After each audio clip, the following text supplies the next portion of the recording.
Hey friends, if you encounter the error, this file is too big to recycle, do you want to permanently delete it? Then please watch this video. I will guide you through the resolution. Here's the thing.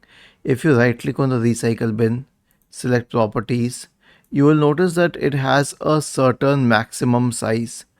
Okay, if the file that you're trying to delete is larger than this size, then obviously the recycle bin cannot contain it and it will have to be deleted permanently. But this size in my case is quite huge, 2.6 GB.